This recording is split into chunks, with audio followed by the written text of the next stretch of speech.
আসসালামু আলাইকুম ওরহমতুল্লাহ। সুপ্রিয় এসএসসি এবং দাখিল 2026 সালের শিক্ষার্থীরা, আশা করি আল্লাহর রহমতে তোমরা অনেক ভালো আছো। প্রিয় শিক্ষার্থীরা, তোমাদের রেজাল্ট আগামী 20 জুলাই প্রকাশিত হবে, তোমরা ইতিমধ্যে এটা জানো।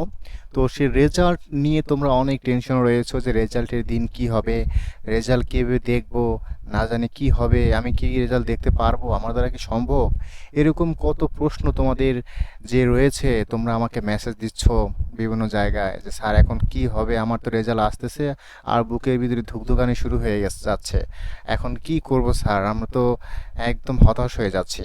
তো আমার মনে হলো তোমাদের জন্য আমি কিছু কথা বলি। এই কথাগুলো যদি তোমরা শোনো, আশা করছি তোমাদের যে টেনশন যে হচ্ছে এটা অনেকাংশই কমে যাবে। আর টেনশন কেন হবে না, টেনশন হওয়াটাই স্বাভাবিক, তাই না? আমি যখন পরীক্ষা দিয়েছিলাম তখন আমারও এরকম টেনশন হয়েছিল। তো যাই হোক, সব কিছু মিলিয়েই আমি তোমাদের সাথে কিছু কথা বলবো।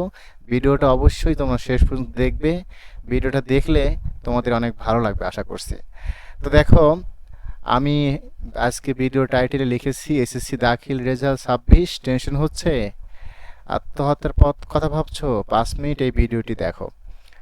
তো দেখো, এখানে এই ভিডিওটা দেখলে তোমাদের অনেকাংশই উপকার হবে। তো দেখো, আমি তোমাদের জন্য পয়েন্ট আকারে যে বিষয়গুলো তুলে ধরেছি। তো দেখো, খাতা জমা হয়ে গেছে, এখন টেনশন করে কি লাভ? হ্যাঁ, এটাই সত্য কথা। খাতা জমা হয়ে গিয়েছে, রেজাল্টও প্রস্তুত হয়ে গিয়েছে, সব কিছু কমপ্লিট হয়ে গিয়েছে, এরপরে আমার টেনশন জাগতেছে।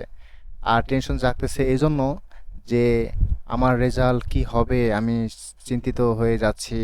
আমার রেজাল্ট যদি খারাপ আসে তাহলে আমার বাবা মাকে আমি কীভাবে মুখ দেখাবো? বাবা মা তো আছেই, কিন্তু আমার ভাই, বড় ভাই রয়েছে, প্রতিবেশী, তারা কি বলবে?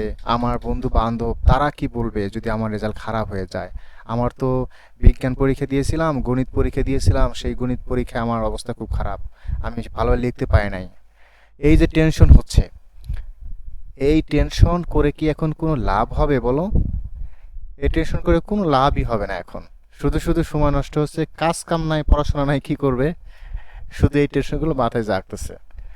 তো এখন এই টেনশন একদম মাথা থেকে ছেড়ে নাও। নিজের ভিতরে আত্মবিশ্বাস জেগে তোলো যে আমি অবশ্যই রেজাল্ট, পরীক্ষা ভালো দিয়েছি, ভালো কিছু হবে ইনশাআল্লাহ।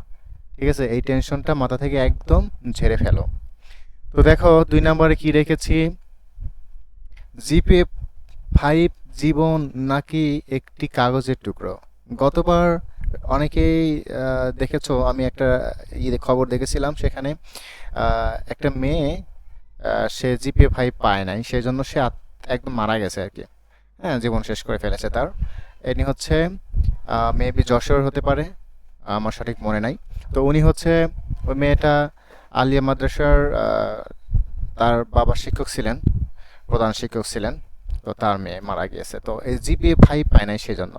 কারণ তার প্রতিবেশী 1 রোল ছিল, 2 রোল, 3 রোল, 4 রোলে জিপিএ 5 পেয়েছে, সে 1 রোল হওয়া অবস্থা জিপিএ 5 পায় নাই। এই যে আফসোস, এই যে একটা তার গ্লামি, যে এখন কি হবে আমার বাবা মা। বাবা মাও, অনেকে এরকম বাবা মা আছে যে জিপিএ 5 পায় না দেখে তাকে বলবে যে তুই এত পড়াশোনা করাইলাম, এত কিছু করলাম, অথচ জিপিএ 5 পেলে না, একটা ভালো রেজাল্ট করতে পারলে না, তোমাকে দিয়ে কিছু হবে না। অনেক বাবা মা আছে যারা এসব কথা বলবে। তো ওইসব বাবা মাদেরকেও আমি বলছি, তারা যদি দেখে ভিডিওটা, কেন জিপিএ 5 পায়নি তাতে কি হয়েছে? সামনে তো আরও পরীক্ষা আছে, সেখানে জিপিএ 5 পাবে, আর জিপিএ 5ই যে পেতে হবে সেটা কি এরকম না, এরকমভাবে বলা যাবে না। কারণ এই সময় ছাত্রদের এমনিতেই তাদের অনেক প্রেশার থাকে, কারণ তারা কি জানে না, তারা তো এখন বড় হয়ে গিয়েছে। তো আমার মনে হয় এই বিষয়টা আমরা সেই পরীক্ষার দিন যারা অভিভাবক রয়েছে তারা অবশ্যই ছাত্রদের কাছে থাকবো, কখনো তাদেরকে বুঝাবো, যদি ফেল করে তারপর তাদেরকে বুঝাবো যে কোনো সমস্যা নয়, সামনে আবার পরীক্ষা দেবে। তো দেখো, এরপর 3 নম্বর রেখেছি, কোনো রেজাল্টই তোমার জীবনের চেয়ে বড় না। ওই কথাই বললাম যে রেজাল্ট অনেকের খারাপ আসতে পারবে, আসবে, এটাই স্বাভাবিক। অবশ্যই খারাপ আসবে, কিছু মানুষের রেজাল্ট খারাপ আসবে।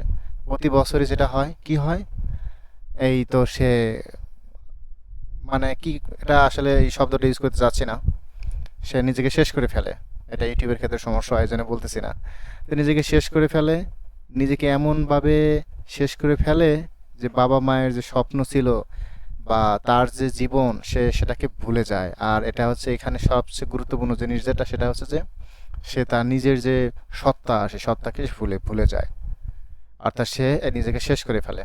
কোনো ফ্যানের সাথে ঝুলে বা যেভাবে হোক সে শেষ করে ফেলে। চিন্তা করো তাহলে কী চিন্তা ভাবনা। ফেল করেছে তাতে কি হয়েছে, এমন কি হয়েছে, সামনে আবার পরীক্ষা দেবে। কিন্তু নিজের জীবন যে শেষ হয়ে যাচ্ছে এই চিন্তা সে তার মাথার ভিতর সে জাগতেছে না। কি জাগতেছে? প্রতিবেশী কি বলবে, হায় হায় আমার বন্ধু বান্ধব কি বলবে, এই যে একটা টেনশন। টেনশন করা যাবে না, এই সময় বাবা মায়ের কাছে থাকবা। হ্যাঁ, বাবা মায়ের কাছে থাকবা এবং এই সময় নিজেকে শক্তিশালী রাখবা। বাবা মাও যদি অনেক সময়, বড় ভাই অনেক সময় অনেক কিছু বলতে পারে, বলবে, কিন্তু তারপরেও তুমি কোথাও লুকিয়ে না থেকে তাদেরকে উল্টা, এই সময় আসে কিছু বলাও যায় না রেজাল্ট খারাপ হলে। উল্টা কিছু বললে আবার বলবে যে ফেল করছে, আবার উল্টা বড় বড় কথা বলে। কি একটা অবস্থা, তাই না? তো যাই হোক, বিষয় হচ্ছে এটাই যে তোমাকে ভেতর থেকে শক্তিশালী হতে হবে। নিজেকে চিন্তা করতে হবে যে আমি ওই দিন হয়তো অসুস্থ ছিলাম, বা আমার একটা এমসিকিউ 10-এ পাস, আমার সেখানে একটা এমসিকিউ মিস্টেক হয়ে গেছে। এটা হতেই পারে, স্বাভাবিক। হ্যাঁ, এরকম গতবার কিন্তু একজন আমাকে কল দিয়ে, মানে মেসেঞ্জারে আমাকে বলতেছে যে স্যার আমি একদম মরে যাব, আমি শেষ করে ফেলতেছি জীবন স্যার, যা কিছু হয়েছে আমি মাপ চাই, মাপটা করে দেন আহ, যদি ভুল কিছু করে থাকি। বললাম, অমনি সরাসরি আমি তাকে কল দিয়েছি, মানে মেসেঞ্জারে কল দিয়েছি।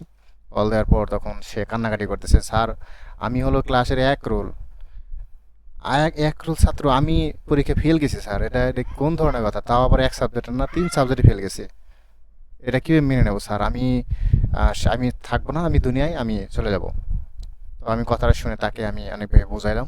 বোঝানোর পরে সে বললো ঠিক আছে স্যার। তাকে বললাম যে বোর্ড চ্যালেঞ্জ করো, কারণ ওই সময় তাকে বোর্ড চ্যালেঞ্জের কথাটা বললো, অন্তত সে এটা সাময়িক হবে। তো যাই হোক, পরবর্তী বোর্ড চ্যালেঞ্জ করে তার 3 সাবজেক্টে 2 সাবজেক্টে পাস আসছিল আর এক সাবজেক্টে ফেল আসছিল। তো পরবর্তীতে এখন ওই ছেলেটা, নাসির নামের ছেলেটা, তো সেই ছেলেটা আমাকে এখনও মাঝে মধ্যে কথা হয়। কথা হলে তখন সে মানে বলে আমাকে যে স্যার আপনার সেই কথাগুলোর কারণে আমি আমার জীবন, মানে সিদ্ধান্ত নিয়েছিলাম, পরবর্তীতে সিদ্ধান্ত পাল্টে ফেলেছিলাম। আমি লাইভে আসছিলাম গত লাইভে। তো যাই হোক, এরকম কোনো সিদ্ধান্ত নেওয়া যাবে না, ওই সময়টা সিদ্ধান্ত নেওয়ার ক্ষমতাও থাকে না, ঠিক না? মানে ওই সময় মনে হয় যে না, আমি আর থাকতে চাই না, এই পৃথিবী আমার জন্য না, দুনিয়া থেকে যত তাড়াতাড়ি যেতে পারবো তত আমার জন্য ভালো। এটা শয়তানের চিন্তা ভাবনা, শয়তানের। এই যে এখন যে চিন্তা ভাবনাগুলো আস্তে আস্তে শয়তান করতেছে, এই চিন্তা ভাবনা থেকেই ধীরে ধীরে ওই যে সামনে যে রেজাল্ট দেবে সেদিনকে তোমাদের অবস্থা খারাপ হয়ে যাবে। এরপরে যে দেখো, বাবা মায়ের বকা সাময়িক কিন্তু তাদের ভালোবাসা চিরন্তন। হ্যাঁ, এটা হচ্ছে, আমি এই কথাই বললাম একটু আগে, যে তারা হচ্ছে তোমাকে বলবে যে এত পড়াশোনা করালাম, এত কিছু করলাম, অথচ রেজাল্ট খারাপ। তো এইটা কিন্তু তারা বলবে, কিন্তু তারা তোমাকে কিন্তু অনেক ভালোবাসে, এটা মনে করতে হবে। হ্যাঁ, অনেক ভালোবাসে, কারণ এত ছোটবেলা থেকেই মানুষ করে তোমাকে এত বড় করেছে।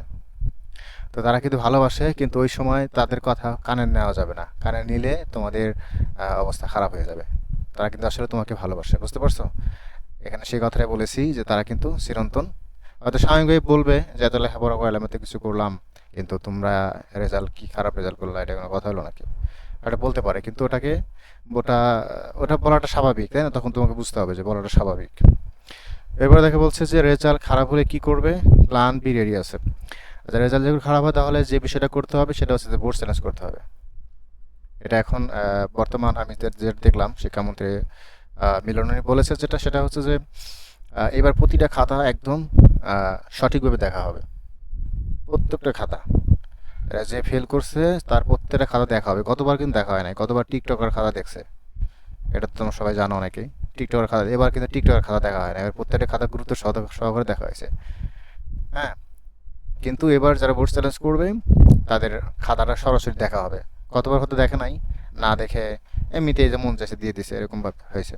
কিন্তু এবার কিন্তু খাতা অবশ্যই দেখবে। তোমরা বুঝতে পারতেছো যে অনেক পরীক্ষা অনেক এখন কীরকম ছিল, নতুন সরকার এসেছে, কেমন পরীক্ষা হচ্ছে আর কি। তো যাই হোক, বোর্ড চ্যালেঞ্জ যদি হয় মন খারাপ করবে না। বোর্ড চ্যালেঞ্জ হলে তুমি নিজেকে এটাই বলবা যে আমি অবশ্যই পাস করবো, আমি বোর্ড চ্যালেঞ্জ করবো। বোর্ড চ্যালেঞ্জ করতে বেশি টাকাও লাগে না, 100-150 টাকার মধ্যে হয়ে যায় সাবজেক্ট প্রতি। ঠিক আছে, গতবার আমি অনেককে বোর্ড চ্যালেঞ্জ করে দিয়েছিলাম, আলহামদুলিল্লাহ অনেকের রেজাল্ট পরিবর্তন এসেছিল, আর অনেকের আসে নাই।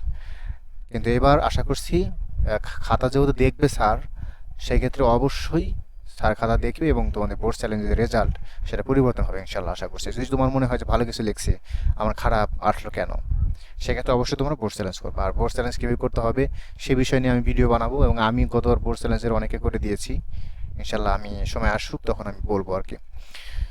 তো যাই হোক, এটা আর কি, যে রেজাল্ট যাই হোক, আমি আছি সবসময় তোমাদের পাশে। কোনো টেনশন হলে সরাসরি আমার সাথে যোগাযোগ করবে, ঠিক আছে? যদি কোনো সমস্যা, আমার গ্রুপে যারা রয়েছে তারা তো রয়েছে, ওখানে প্রায় 60-70 জনের মতো রয়েছে গ্রুপে। আর যারা নতুন রয়েছে স্টুডেন্ট, তোমরা অবশ্যই নক দেবে আমাকে। আমি চেষ্টা করবো এই নাম্বার দেওয়ার জন্য। তো যাই হোক, গ্রুপে যুক্ত করার জন্য, গ্রুপে যুক্ত করলে তোমরা ইনশাল্লাহ সবাই মিলে একটা ভালো কিছু হবে আর কি। তো যাই হোক, আমরা পরবর্তীতে যে বিষয়টা বলবো যে রেজাল্ট কীভাবে দেখবে সে বিষয়ে আমি ভিডিও বানাবো খুব দ্রুতই। রেজাল্টের পরে কি কি করবে, বোর্ড চ্যালেঞ্জ কীভাবে করবে, কোন কলেজে ভর্তি হবে, এই বিষয়গুলো তোমাদের জানা খুব বেশি প্রয়োজন। আমি এই বিষয় নিয়ে তোমাদের ভিডিও তৈরি করব। যারা নতুন রয়েছে, আমার নতুন চ্যানেল এটা, অবশ্যই তোমরা চ্যানেলটা সাবস্ক্রাইব করবে ইনশাআল্লাহ। আর অবশ্যই ভিডিওটা যদি ভালো লাগে তাহলে তোমার আরও বন্ধু বান্ধব যারা রয়েছে তাদেরকে ভিডিওটা শেয়ার করে দিবা, যাতে তারা দেখে অন্তত কিছুটা হলেও উপকার হয়। ঠিক আছে? তো আশা করছি এসব টেনশন বাদ দিয়ে এখন তোমরা নামাজ কালাম পড়ো, কোরআন হাদিস পড়ো, ইনশাল্লাহ ভালো কিছু হবে। রেজাল্ট তো হয়েই গেছে, তাই না? এখন নিজেকে ঠিক রাখো, আর ভালো কিছু হবে এই প্রত্যাশা রাখো। হ্যাঁ, বিশ্বাস করো যে ইনশাল্লাহ আমি পাস করবো, ভালো কিছু হবে। এটা এই চিন্তা করো, ইনশাল্লাহ পজিটিভ চিন্তা করো, ঠিক আছে? আর এরকম আত্মঘাতী চিন্তা কখনো করবো না।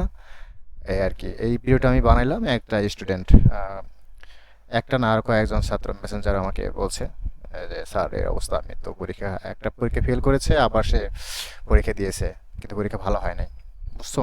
তো এই জন্য আমি তোমাদের জন্য ভিডিওটা বানাইলাম, আশা করছি তোমাদের অনেক উপকার হয়েছে। তো সবাই ভালো থাকো, দেখা হচ্ছে পরবর্তী ভিডিওতে ইনশাল্লাহ। আসসালামু আলাইকুম ওয়া রাহমাতুল্লাহ।